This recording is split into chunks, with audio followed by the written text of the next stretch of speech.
നല്ല മൂവി തിയേറ്ററിൽ കണ്ടപ്പോൾ ഞങ്ങൾക്ക് ഒന്നും കൂടി ഇഷ്ടപ്പെട്ട്. അപ്പൊ എല്ലാരും മാക്സിമം തിയേറ്ററിൽ വന്ന് കണ്ട് പടം വിജയിക്കലാമാരുടെ അഭ്യർത്ഥനയാണ് എല്ലാരും. തീർച്ചയായിട്ടും മസ്റ്റായിട്ട് നമ്മൾ തിയേറ്ററിൽ ഒന്ന് വാച്ച് ചെയ്യണം. ഇതുവരെ കണ്ടതിൽ വെച്ച് വളരെ വ്യത്യസ്തമായിട്ടൊരു ഞങ്ങൾ സ്ക്രീനിൽ കണ്ടപ്പോൾ വേറൊരു ഫീലാണ് ഞങ്ങൾക്ക് ഈ പടം തോന്നിയത്. പിന്നെ ഹൊററായോണ്ട് സൗണ്ട് അതേപോലത്തെ ടെക്നിക്കൽ എല്ലാവരും നല്ല അടിപൊളി. ഈ സിനിമയില് ഷൂട്ടിന് മാമലക്കണ്ടത്തായിരുന്നു. ഒത്തിരി സ്ട്രഗിളായിരുന്നു. എല്ലാവർക്കും ഒത്തിരി പരിക്ക് പറ്റി.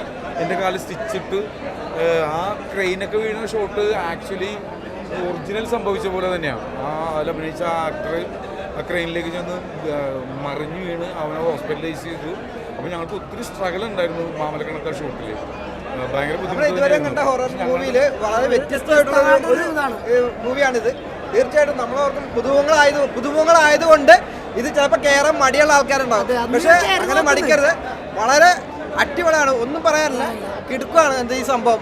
ഈ സിനിമ ഫസ്റ്റ് ഹാഫ് കണ്ടു കഴിയുമ്പോൾ നിങ്ങൾ തന്നെ ചിന്തിച്ചോ എന്നാണ് ഇത് ചെയ്തു വെച്ചേക്കുന്നത്. പക്ഷെ ആ ഒരു ചിന്തയിലേക്ക് കൊണ്ടുവരും. അതാണ് ആ ഡയറക്ടറിന്റെ ഒരു പ്രത്യേകത. പക്ഷെ സെക്കൻഡ് ഹാഫ് കണ്ടു കഴിയുമ്പോഴാണ് സത്യം പറഞ്ഞാൽ ഇതിന്റെ കറക്റ്റ് ഒരു എന്താണ് എന്നുള്ള കാര്യം നമുക്ക് കിട്ടുന്നുള്ളൂ. എന്നാൽ തീർച്ചയായിട്ടും ഈ ക്യാമറ ജെർക്ക് ചെയ്യുന്നു, ഫിലിം ജെർക്കിങ്ങിലാണ് പോകുന്നത്. പക്ഷെ ആക്ച്വലി സെക്കൻഡ് ഹാഫ് കണ്ടാലും നമുക്കത് എന്താണെന്ന് മനസ്സിലാവും. അല്ല, ഇതുവരെ ചെയ്യാത്ത ഒരു ഇതാണ് ക്യാമറ വർക്കും കാര്യങ്ങളെല്ലാം. കണ്ടിന്യൂസ് ഷോട്ടാണ്. ഒരു അരമണിക്കൂർ മേളിൽ കണ്ടിന്യൂസ് ഷോട്ടും കാര്യങ്ങളാണ് ഇത് ചെയ്തിരിക്കുന്നത്. എന്തായാലും മസ്റ്റായിട്ട് എല്ലാവരും പോയി വാച്ച് ചെയ്യണം കേട്ടോ. ഞങ്ങളെ